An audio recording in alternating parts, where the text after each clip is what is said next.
if you want to sign up on our email list at the front of the store, we'll send you an email every week about what's going on here. We try not to spam people and tell them, but if there's important stuff going around the city, we also try to put out some action alerts that you can go and either testify at City Hall or go to a protest that's important. And so we really try to keep it limited, but we have lots of events, so please try to sign up on the email list. I'll stop talking here and introduce our speaker.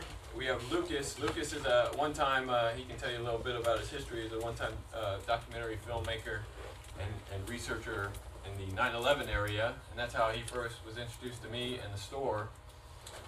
He made a film called The Ultimate Con. You can go on YouTube, right? It's still up there, right? It had one of the largest hit ratios for 9/11 films for a little while there. Yeah, so it's actually the most watched YouTube video of all time on 9/11. Yeah. Well, there you go. Right. That was a good film, and we used to burn it and hand it out to people. It was a good introduction to the topic. But I hadn't seen him in a while. Since then, he sort of dropped off the map. And then he's come back, and he told me a very interesting story about what he's been researching as of late. And at first I was very skeptical, and I refused to believe any of it. And then he showed me some of it in his presentation that he's going to share with you tonight. And I felt it was compelling enough that other people need to see it, and so I wanted to schedule him a night where he could show it. I'm so glad so many people took the opportunity to come out and listen. So anyway, without further ado, let's welcome Lucas.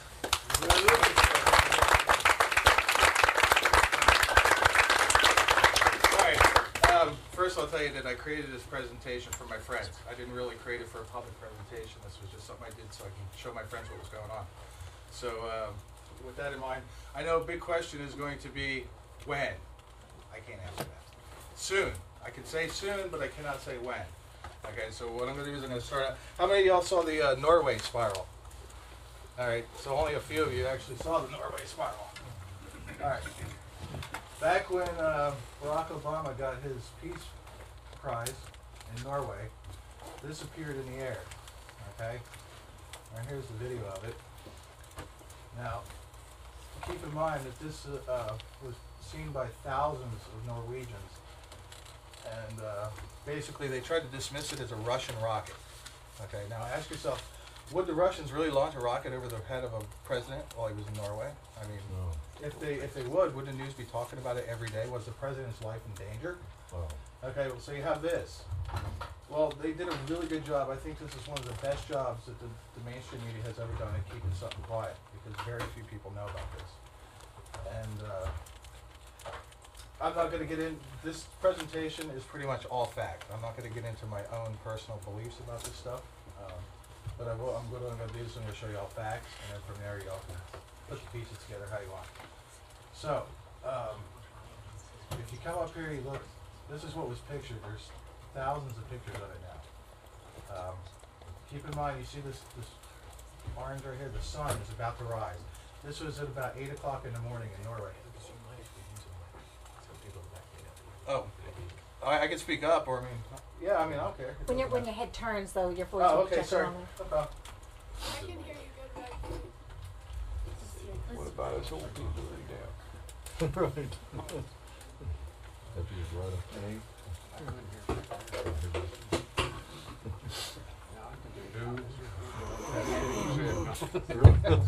There we go. All right. I don't think you're that old. No. Just premature. All right, so I had been researching. I started out with 9/11, and then I figured that, and then once I realized that, all these things were a big diversion to try and keep our minds off something, I started researching why. And the only place that I could find out any answers was from the ancients. The ancient Indians and people of the world, they went out of their way to try and warn us about something in the future. Let's get this all Put it close here. Done. There we go. All right. Could you move a little bit back this way? Just to make well, I mean, the whole thing behind me, I'm sure, is in the same position. I can lean forward and they can't. All right, there we go. Cool, perfect. All right, so we had this object that appeared. They tried to dismiss it as a Russian rocket. For a month, you couldn't even find a picture of this on Google Images. You type in Norway spiral, and it would not pull up one single image of this. So I started doing a research into it. And, well, actually, I was already doing a research into the ancient petroglyphs and stuff.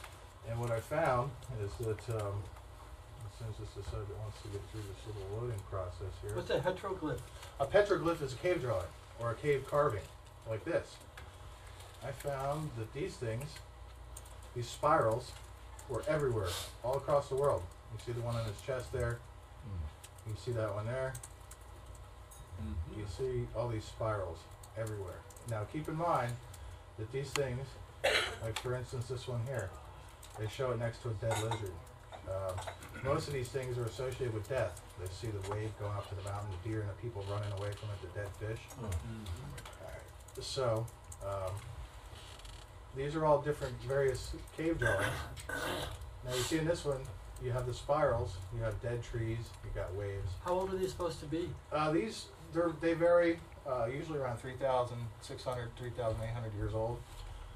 These are found mostly, let me show you down here. Right here, if you look at the map, you'll notice that these spiral petroglyphs are found in the mountains only. You don't find them in this part of the country barely, just a couple places. Same thing with over in Asia. They're found in the mountainous areas.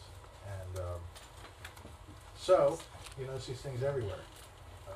Literally, if you go onto Google Images and you type spiral petroglyph, you will pull up thousands of these. For instance, here's a good one where they show the spiral and they show people guarding their head. They were trying to tell us something. And these people were not propagandized by Fox News or any of that, so they're probably the only trustworthy people in the world. No commercial sponsors. Okay. So, what I did is I took the spiral, which the normal of the Blu-ray would go this way. I put it in this position because if we saw it from a different perspective, say it was on the other side of the world, that's what it might look like, just like this guy here with the line coming through. So, what we're going to get into, this was just a basic introduction to it. This is a pretty in-depth presentation. This is a chart I've worked on for almost 5 years. This is the history for the last 500,000 years of the glaciation of the planet. You see we have 80,000 Glaciation? Yeah, basically the ice ages. What? The ice ages. Uh-huh. Okay, so, put this up a little bit, there we go. Alright, so you notice that we have 80,000 year ice ages and 20,000 year warm periods. We are right here in this warm period. Okay, and we've already extended our welcome in this warm period. The ice age has long been overdue for a couple thousand years. What this is here is this is actually our period that we're in right now. You'll notice that 3,600 years ago, you had the collapse of many different societies across the world, whether it be in China with the Zia dynasty. You had Sodom and Gomorrah destroyed, the fall of Jericho, the Exodus. You have the Mayan calendar actually starts then. Okay, the Indus Valley people of India, their civilization died off. Same with the Sup civilization. All right. The first Babylonian dynasty ended, and then the actual Babylon that we know started. The Middle Kingdom of Egypt ended, and the Minoans all ended at that time period. Now, if you go back another time period, there's not very many records of human existence back then, but 3,600 years later, we had all these natural disasters, and also the Byzantine calendar, which is the basis for the calendar for the Christian religion, started right at this time period. If you go back another 3,600 years is when Plato dates Atlantis sinking too. Okay, and then you go back another 3,600 years, and you also had the end of the saber-toothed tiger, the Irish giant deer, all the big mammals of the world basically came to an end. Also, you notice in here, what I'm going to do in this, there's so much information here, I can't completely go over it with everybody. What I'm going to do is I'm going to kind of breeze over it. I'm going to let y'all have a disc and take it home, and then you can, it's going to take you a couple weeks to go through all this stuff. Wow. Okay. Thank you so much.